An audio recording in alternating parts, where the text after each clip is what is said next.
Okay, this is quite an awkward recording for me to make. I'm not exactly sure how to even title it. I just want to sort of broadly go over um, issues surrounding the promotion of Cape independence, or sort of a strategic or tactical proposition or outline that I think holds a lot of merit for multiple reasons. For also the practical reason of actually being successful, but also uh, I think that the outline that I'm about to propose has many facets that make the whole thing easier.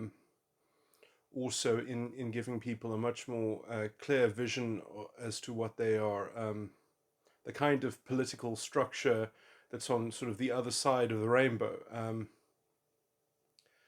Uh, because I myself am not convinced by the people, but by the Cape Party itself, uh, that proposes something like a Swiss canton system. I think that decentralization is not always uh,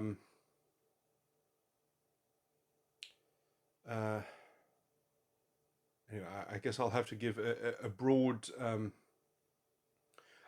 political survey to make my case, but essentially,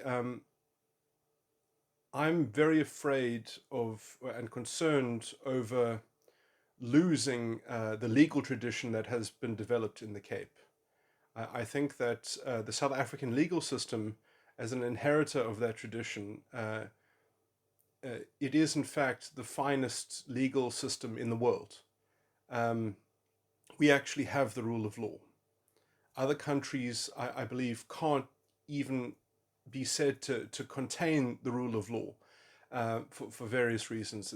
This is quite a sophisticated kind of argument, but basically, I'll just say that uh, there are two varieties of reason why people don't really have the rule of law. The one is that they have a kind of Napoleonic legal code, which is just kind of promulgated by the legislature, and so sort of the law is by legislative fiat.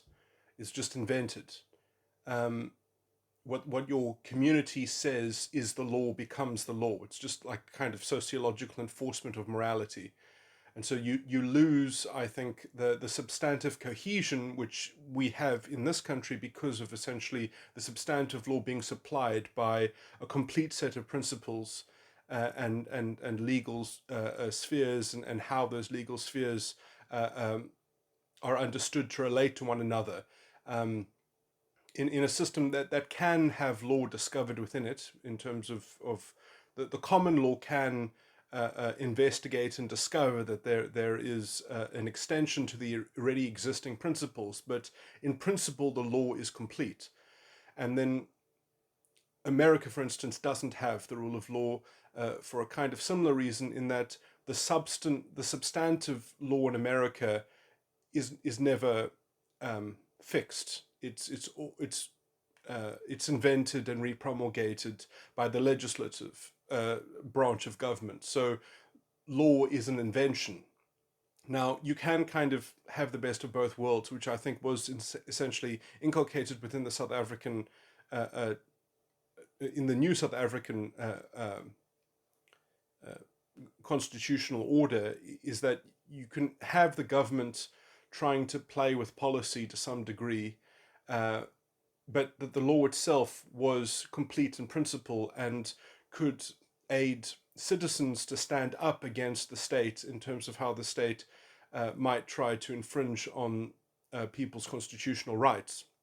That essentially the government is put on equal footing to the citizen, um, through the mechanisms of the Constitution, which are real mechanisms, unlike in American constitutional law, where there are frankly essentially no remedies for infringement. In fact, the judge has every opportunity to essentially semantically define what's going on, as meaning that the right was never infringed upon, because essentially all the rights in the American Constitution are absolute. They don't have a limitations clause like we have in South Africa. And so, because of the limitations clause and because of the measures and the clauses, the sub clauses within the limitations clause, um, we can actually be in an equal arena against the government itself. And obviously, what's happened in South Africa, which has been the main, let's say, institutionalized corruption of our system of government and law, is, for example, that we've taken things from foreign legal structures, from foreign legal frameworks, like from America. We actually took what is in their jurisprudence considered to be the governmental prerogative, and that has essentially been inserted uh, into the limitations clause. That essentially that um, things like black economic empowerment are not justified through their infringement, that they the infringement of the practice of equality, and the infringement of people's sort of freedom of association and right to make a living and all those things are not properly weighed in the limitations clause, because it's just said that no, the government has a governmental prerogative to make the policy that it wants to make. And so we don't have proper constitutional protections under essentially how the law has been adapted to conform with the democratic and political subversion of the ANC in a kind of sort of identitarian demagoguery and the corruption of even democratic discourse into what is quite obviously a racialist motif, and slump and spiral into an ever increasing sort of hollowing out of democratic discourse, which in some sense has been geared through the institutionalized corruption of the courts. Like, because the courts have not been able to clearly define the role of government and put it in its place, and because it's allowed government to continue to experiment, even though its experiments essentially are overt disguises for corruption, the courts have protected the ostensible value of government policy under its sort of pretense and sort of pretending that it actually is trying to do what it says that it's trying to do, that it is as the label is on the tin of these policies, instead of the kind of piercing the veil of governmental prerogative to actually say, well, what are the effects of these policies? So, I mean, the courts have essentially insulated a failed state that is continuing to spiral in that sort of vortex of failure. And I would say that it's not even, look, I mean, the ANC is in some sense, its political machinery is kind of geared with this kind of exacerbating the democratic deficit of relying on low information voters and sort of disempowered, undeveloped sort of rural constituencies and parts of the electorate in order to maintain its particular form of hegemony, whatever. But that kind of political cynical playing aside, what we should complain about is not in the partisan political realm of complaining against the ANC for being morally bankrupt or something like that. I think that in a democracy, it behooves us to contain our criticism to the electorate themselves, who continue to endorse and prop up the ANC in general. And obviously we can note the voter apathy and how people just stop voting rather than actually voting for any kind of alternative.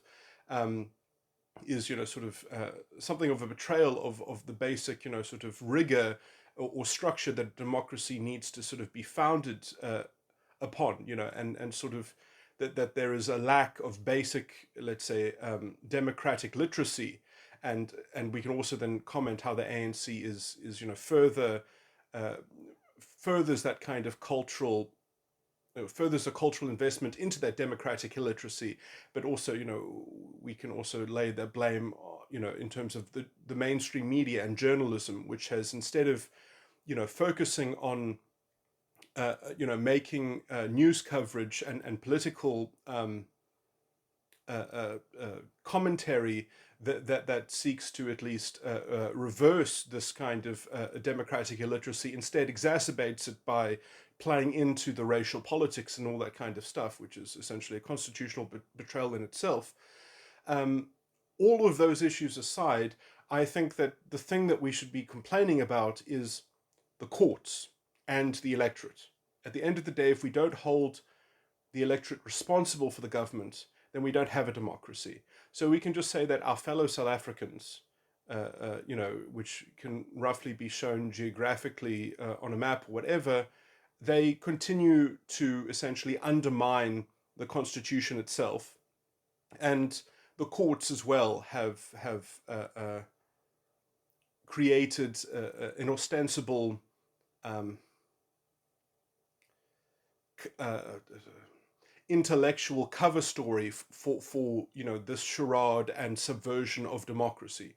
So for me, those are the two structural things that are really the thing to be complaining about: is the actual institutionalized corruption of the law by the judiciary, by the people at the top of the judiciary, by uh, the people who invented things like the governmental prerogative, which have no place in South African law, and essentially the betrayal of the South African Constitution, into this kind of racialist demagoguery and all that kind of stuff. So anyway, and I think that if we ask for redress, a kind of politically a political activism around not the politics of the ANC, but in how they have deployed that politics in the institutionalized corruption of the law, and in some sense that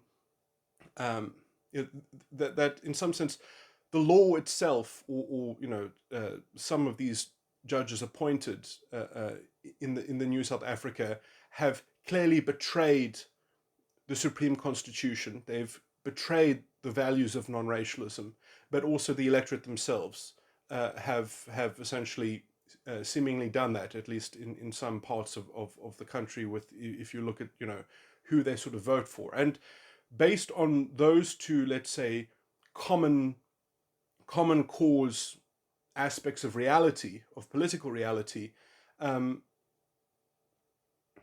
we can say that, well, the courts in the Western Cape should declare themselves independent, should convene their own constitutional court, so that we can regain supremacy of the Constitution in defense of the Constitution.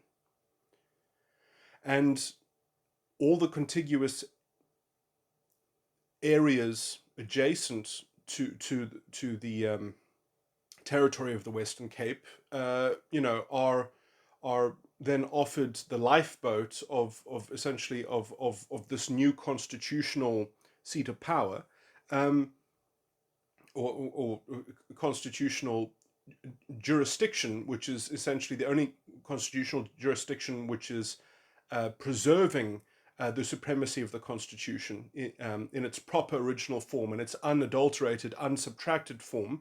And I would even say that you can amend the Constitution, but you must actually amend it. You must elaborate it. You can extend it, but you can't subtract from it. And if you are trying to subtract from the Constitution, then you are not above the supremacy of the Constitution, and you're guilty of conspiracy for constitutional damages, I would even say. So I'm a kind of constitutional originalist in this sense, yeah. So I do think that in the name of the Constitution, we have a political recourse here, that even then avails itself of natural, the exact kind of natural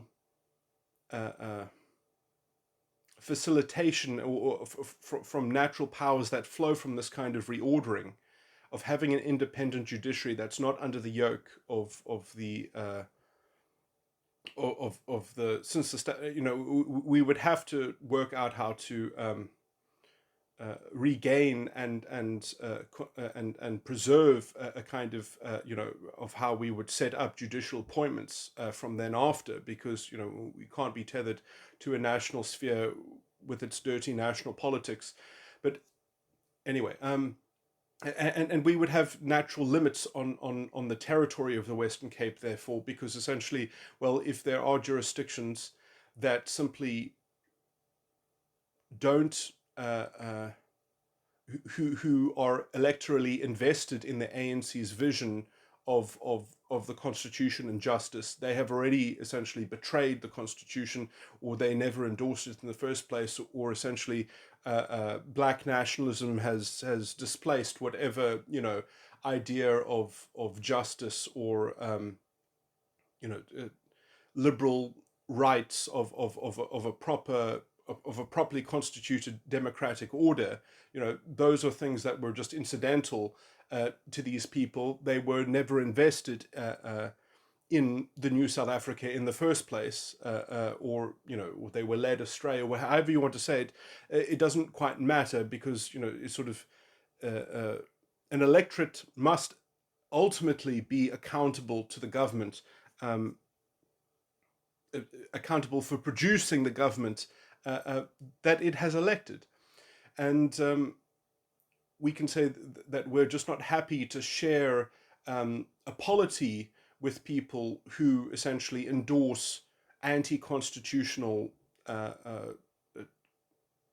damages, constitutional damages, and propaganda. And anyway, okay, I've basically outlined my general thesis. Let me just talk about why my program, I think, it has benefits other than perhaps the benefits that you could already imagine, um, into making this kind of political argument,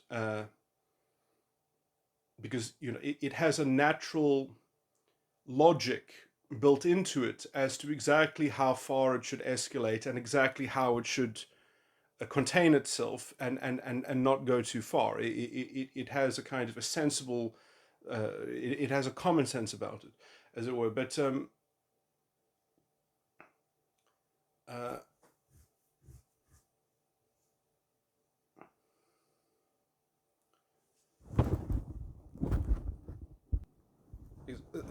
the major point, though, is that this then could actually create some kind of declaration of independence. What I'm outlining could very clearly lay out articles of a declaration of independence, um, which would naturally lead to the outcome that would resolve the issues that I've already touched on. Um, and that declaration itself, I think, would also be a useful uh, what's the word, signpost for the rest of the country. Um, I mean, I'm not. Look, I know that people in the Cape just want what they want, but I think I think that this would also be useful as a way to reality check the rest of the country to some degree, to offer them some model of that essentially, that no, we're actually saying that what's gone wrong in this country is a form of moral corruption that has precipitated the political corruption. That the political corruption is based in an ideological perversion of the state structure itself, and principles and values themselves, which have eroded. Now, that brings me back to why I think that also my strategy is necessary for the Western Cape itself. Is because even if we got independence, we would still have to deal with the scourge that is quite a fashionable thing these days: identity politics and its totalitarian, fascistic form of cultural values and politics, which make liberal democratic politics essentially impossible. And you know, if I mean, what I think should have happened in the new South Africa is, and I'll just just to make this a very blunt and concise treatise, let me just say that I have a lot of sympathy with Pinochet and the McCarthyist era in America, because I can see, let's say, the pragmatic necessity of those actions that were taken. But I am critical that the measures that they took were frankly extrajudicial. They were illegal.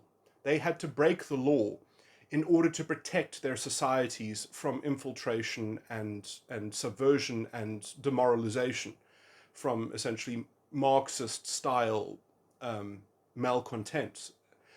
Not that different, I think, from the variant of identity of the totalitarian fascistic identity politics that we're dealing with today, which comes primarily to us from the academy first. They're the ones trailblazing this.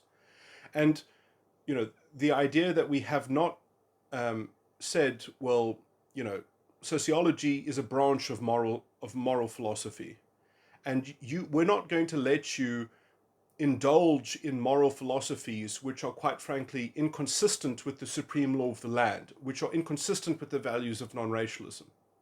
That you cannot use your independent academic independence essentially to foment anti-constitutional propaganda.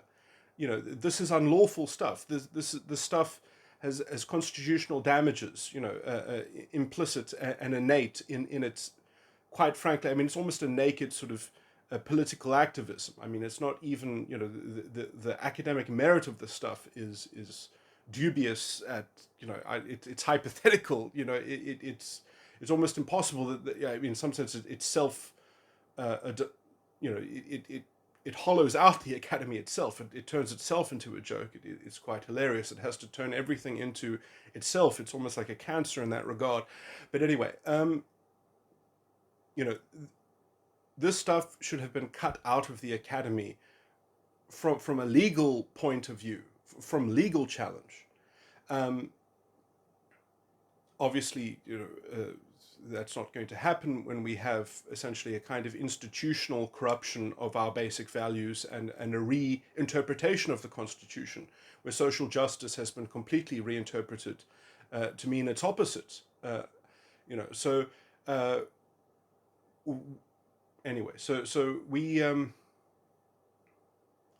I think that now more than ever we need, perhaps we do need a little bit of an elaboration, but we need to incisively go through where the jurisprudence has got it wrong, where it has, I mean, Chief Justice Mogoeng has done awful things where he has essentially read critical race theory into the interpretation of the Constitution. It is utterly reprehensible. I mean, it's sort of, there are, anyway, but the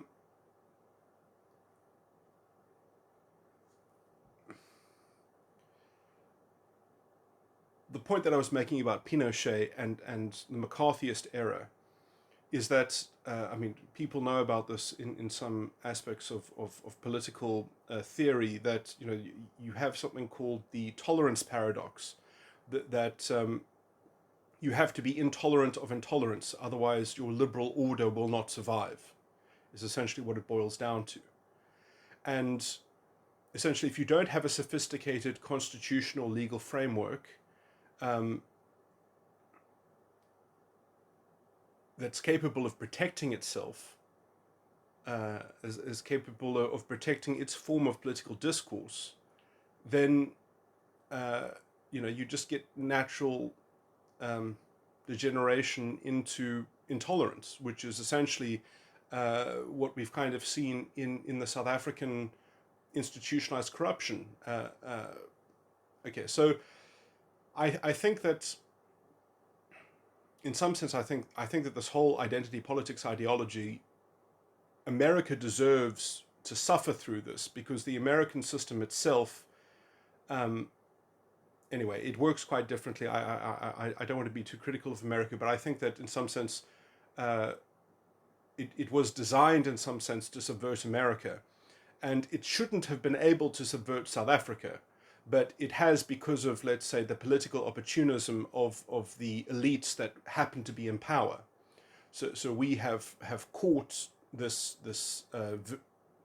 contagion, which we actually, let's say, would have had a natural protection to in the form of the Constitution, but because there was so much political impetus to subvert and to create excuses and to create jurisprudence to adapt to this very convenient, in some sense, identity politics has this really disgusting trend of essentially, I see it turns everyone's politics into the kind of way in which the one party state of China is run, where you have essentially just the one party becomes the identity or the interest of the identity. And it has the same kind of infantilism, the same kind of unaccountable politics. Um, this is something that any political structure uh, is going to have to find a way to stamp out and be resilient to, or it is going to eventually take over. And so I do think that the Constitution, the South African Constitution, is a means to that end, and it therefore is vital and necessary that we inculcate it into uh, the continuing framework of the Western Cape, um, and we use that as the intellectual tip of the sphere, tip of the spear, because I think that we have to. I mean, all movements essentially need an intellectual framework. They need an intellectual core. That has an ethos, that has a central drive and a cohesion that can be aspired to and can be that can kind of be the all movements have to have not just, let's say, the apolitical, but they need to have some uh,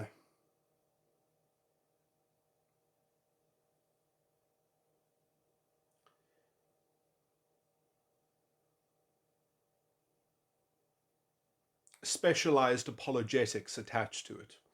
And just in terms of attracting the broadness of the movement itself, I mean, obviously having to mediate between what you might call the common support and, but essentially revolutions, I think, especially, they need to have a certain impetus, they need to have a certain gravitas to propel them. Uh, okay, so I think I've kind of made that case.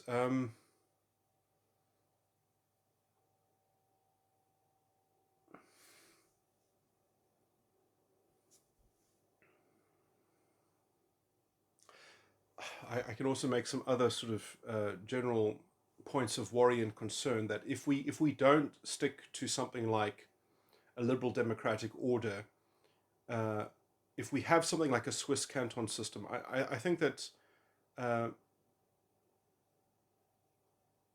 and this is quite a peculiar point to make, but the Swiss, I understand that the Swiss have many cultural components that make them up, that they're quite culturally distinct, or even language wise perhaps, or ethnicity wise. But the thing that is homogenous about the Swiss is their legal tradition. I think that they pretty much have a homogenous legal culture. And I do think that legal culture is always the destiny of a society. I think that what is permissible in law eventually becomes the de facto cultural um, engine of a society. And I do think that this is that is why it is so important to have a sophisticated and high functioning um, legal order that remains in force, that remains cohesive within perhaps a more devolved sense of government. But I I must say I'm very allergic to the idea that you can just have everything by sort of plebiscite and sort of direct democracy. I think that um, it's very important to have a kind of system in which uh, there are ready and waiting substantive sources of remedy and recourse in terms of the controversies.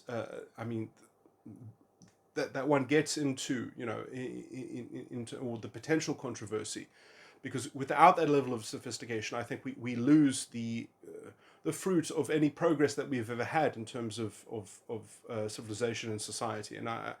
And we in the Western Cape are very diverse. I think we're just as almost diverse as if not more diverse than the entire country. And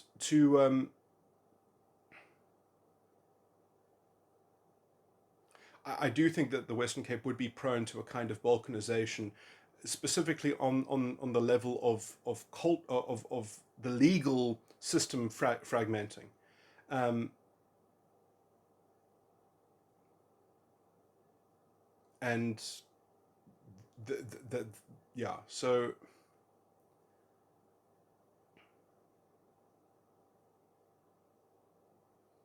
you know, in just the same way that South Africa befell to corruption, I think the same seeds of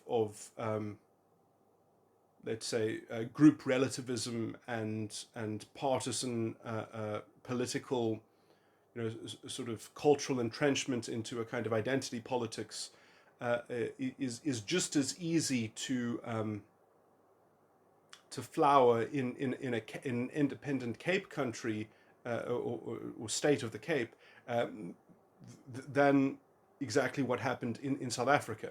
And so, I mean, I would even, I mean, this sounds very pessimistic perhaps, but I would really not like to just roll the dice on having a Swiss canton system.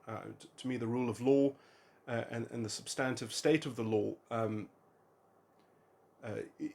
which I do consider to be a jewel in the crown of the world in terms of world culture and world history and world achievement. I think that the the Roman Dutch substantive law, as it was received, as it received the British common law, created a mixed amalgamate, which then, with the contribution of the Constitution, really is a potential synthesis that is essentially a space-aged legal framework,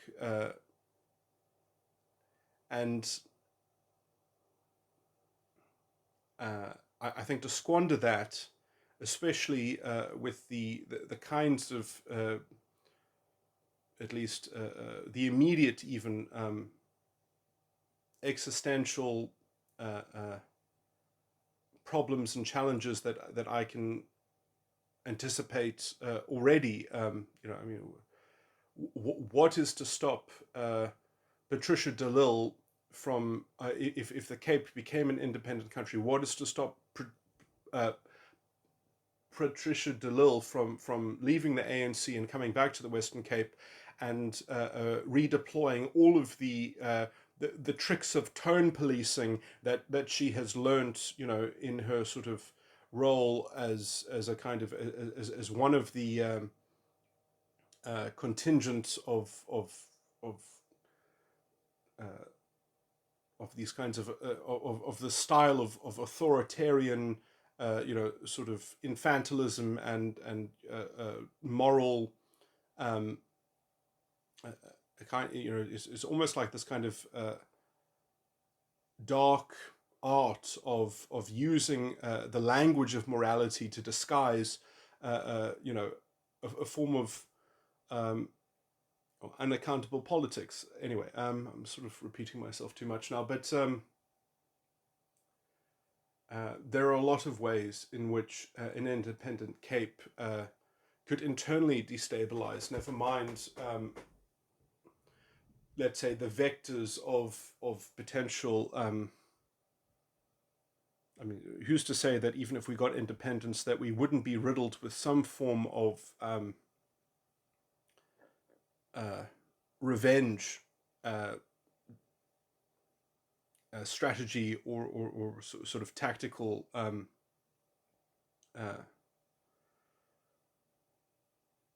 anyway. I mean, I guess I guess I can't anticipate exactly how it would look if what could you see black nationalists effectively perpetrating some acts of terrorism against uh, an independent Cape. I mean, uh, a lot of the political violence that you see, it never comes with a label attached to it. You don't quite know. Why was that bus burnt? Why were those trains um, disfigured and all those sorts of things? Why are these public services being under siege? Like what exactly is the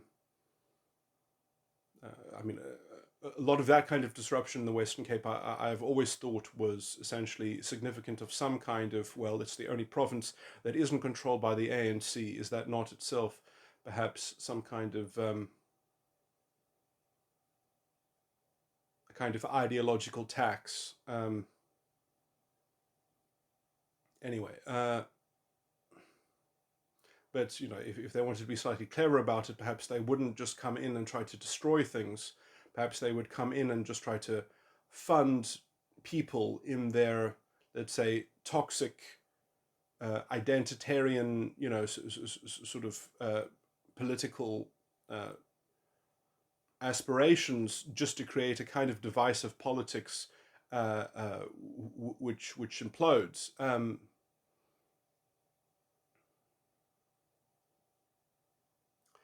Anyway, okay, I'm sort of going into the weeds now, but okay, is there any other useful point for me to raise?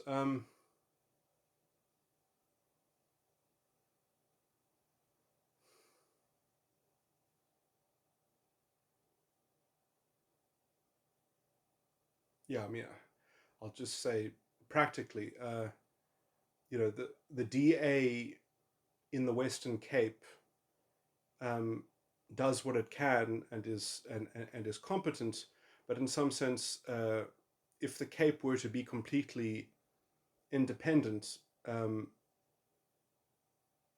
politics of the Western Cape might radically change, because now you no longer have an incentive to have the DA as a meeting place. You might have a kind of factional politics emerge very, very quickly, um, especially if you have a kind of devolved legal framework in which there's enough autonomy within the boundary of the Western Cape that some sub communities or sub states within the territory would do things like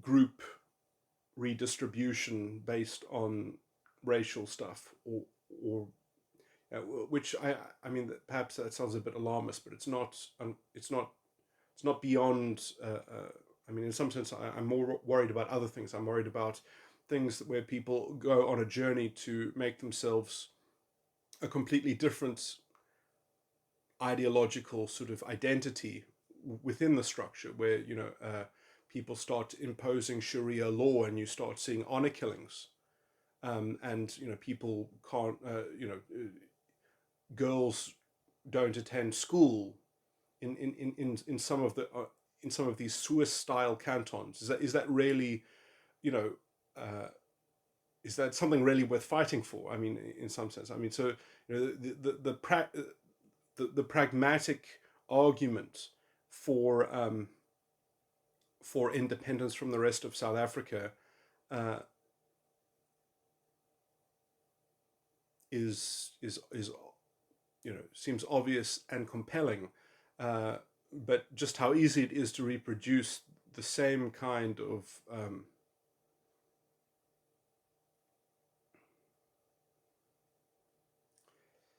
and you do kind of, if you generate, let's say, a very insipid kind of politics where you just have Swiss cantons, and individual sub-territory is autonomous, that's very easy to say, well, then, you get what you vote for, and, everyone can do what they want economically, um, and they have to look after themselves, and they have to choose how they want to do things. Um,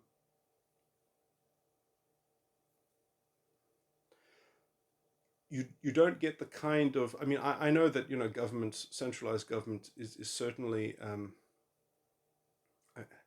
is certainly questionable, but especially when you localize it to the level of a city, I think it makes a lot of sense that, uh, that cities and um, sort of other units of, let's say, sociological coordination and functioning over, sort of terrain, it there can be planning, that a kind of cohesive plan and control. I mean, you think, is that not the function of democracy, um, to coordinate, and you can, some things do scale nicely. I mean, obviously corruption scales at the same time, so that's the sort of the moral hazard, or that's the practical hazard. But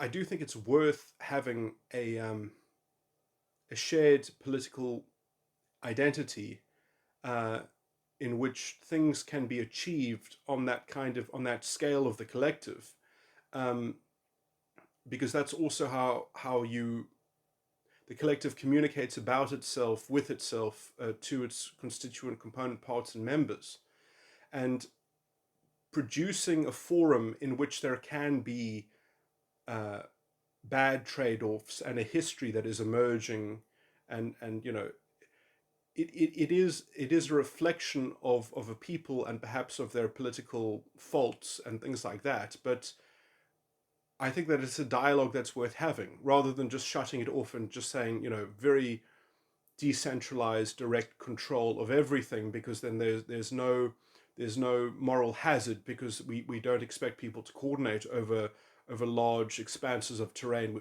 We don't expect to have overarching plans that have everyone involved in them over large distances. I think that limiting the scope of government, or at least of a central government, I just think that, for the size of the Cape to be its own country, I think that further dividing us into cantons, um, although, I do think devolution of power is fine. In fact, the original constitution, before it was probably amended in 1998 or something, um, actually had an emphasis that devolution was a constitutional imperative. That, I mean, how I understood it to be is that essentially a lower sphere of government could essentially, um, uh, inform the higher sphere that it was competent to take on the role and the task and the budget of the higher sphere, and essentially directly administer its own piece of it, or something like that. Um, that essentially the lower state could always essentially, reprieve some capacity or function from a higher sphere.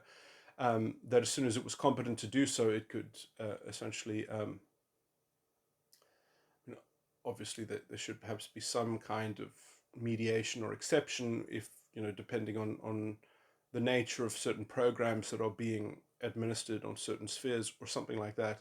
So, these things aren't perfect, depending on the kinds of policies uh, that have at least a democratic, uh,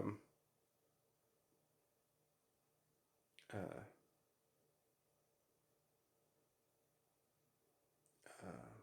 what's the word? Some kind of democratic lever of legitimacy, that has activated it, or has, anyway. And obviously the courts are the best for ultimately mediating those kinds of disputes. But anyway,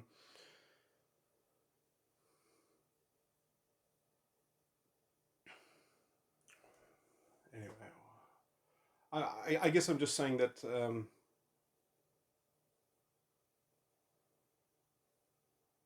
I think it's useful to have a national politics that is actually capable of doing things like high diplomacy. You know, I mean, that's the one thing that the Swiss can't do with their novel political system, is that they essentially are just bystanders in the realm of geopolitical affairs.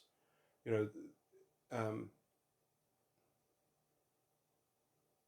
which I mean is somewhat the fate of all very small nations, generally speaking. I mean, you know, that are so, let's say, um, integrated regionally, or you know, in terms of their economy, are so um, uh, unself or potentially self-supporting that they um,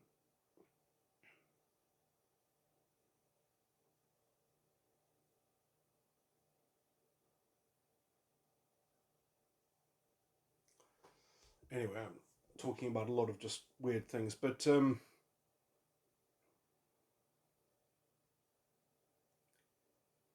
mean, the Cape as a country obviously has a lot of potential capabilities within it. You know, just well, obviously a lot of those capacities have been somewhat eroded and diminished somewhat, but you know, I mean, how without a strong central government, how are we going to, you know, deal with things perhaps like nuclear research? You know, I mean, it would be nice if we could actually. I mean, South Africa does have a or at least we used. I mean, we invented the pebble bed reactors that the Chinese use, but you know, what we should be really getting into is thorium. You know, I mean, that's going to be the next revolution in energy, which is probably only going to happen, you know, in the middle of the next in the middle of the next decade. But uh, we really should get on board with that, because it's going to be a complete civilizational game changer. Molten salt thorium reactors, thorium breeders.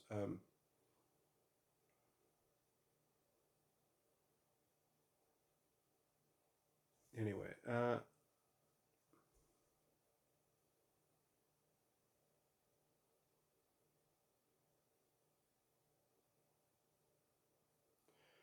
mean, there are certain things like that which I feel like uh, an independent Cape would not be able to involve itself with without the scale of being somewhat sizable. You know, you do need to be able to. I mean, there is something about, you know, you do need to have a certain size in order to have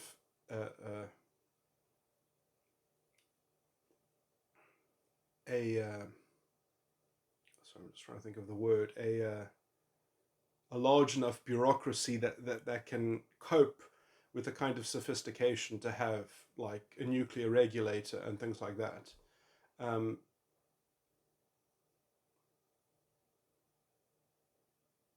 Otherwise, you know, you're always just sort of copying the regulations of the FTC, or you're always copying the regulations of some foreign body, and you don't have any sort of institutional um, competence that's local, and independent. And you know, I mean, obviously, famously, Cape Town was essentially the source of medical innovation. You know, with the heart transplant and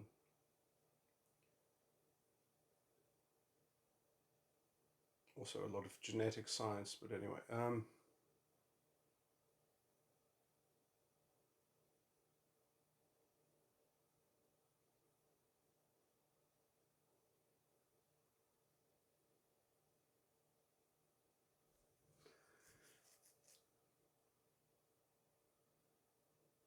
and also, of course, it makes the most. Or you need to have some kind of central government in order to be any kind of player in terms of.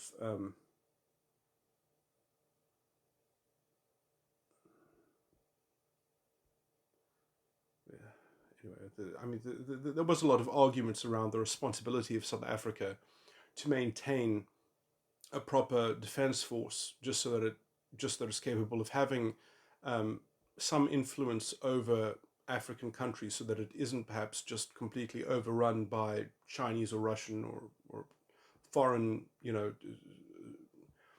players projecting force, and without us being able to.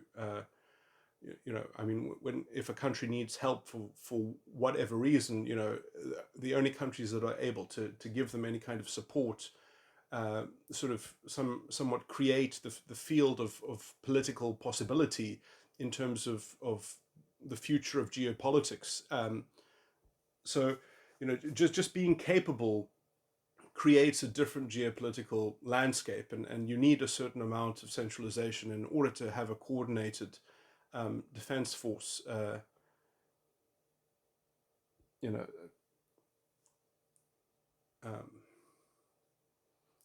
There's small nations that for example, if I can just give, there are ways to have Britain, you would think, what's special about Britain?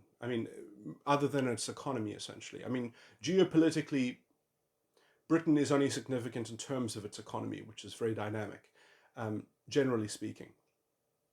But in some ways, obviously it also has quite a strong military. It punches above its weight, and probably in terms of its size and things like that. But something that might not be well known is essentially their nuclear submarines, which is the Trident system, which is probably the most effective nuclear arsenal on the planet. Quite frankly, it's probably the only active nuclear deterrent which has the capability. So they have found a way in order to repackage themselves as a geopolitical player in a way in which they can potentially project power, potentially bring their nuclear arsenal. I'm saying things which sound a bit strange, perhaps, but Trident is an example of just how ingenious. Let's say reimagining one's role in the world and capability and functioning.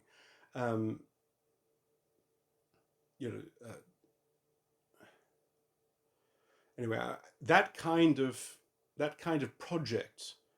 I'm not saying that the Cape country should have its own Trident nuclear power. I'm just saying that kind of intelligent design, essentially, only comes from a certain level of centralized organization and political foresight. And so obviously for a long time, the Cape as an independent country would have to be looking inwards in order just to build itself and rebuild itself and develop and level up what has languished into the kind of the general mediocrity, and in terms of having to probably find a way how to manage debt into some kind of manageable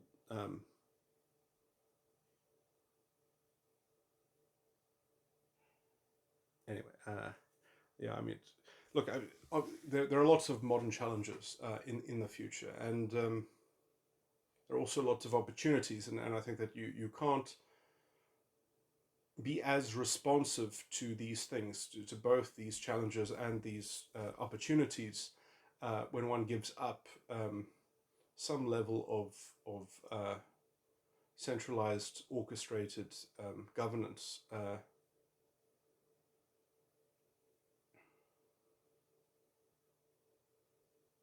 I guess that's everything I'm just sort of appealing about. Okay, well, I guess that's everything I basically had to say on the subject.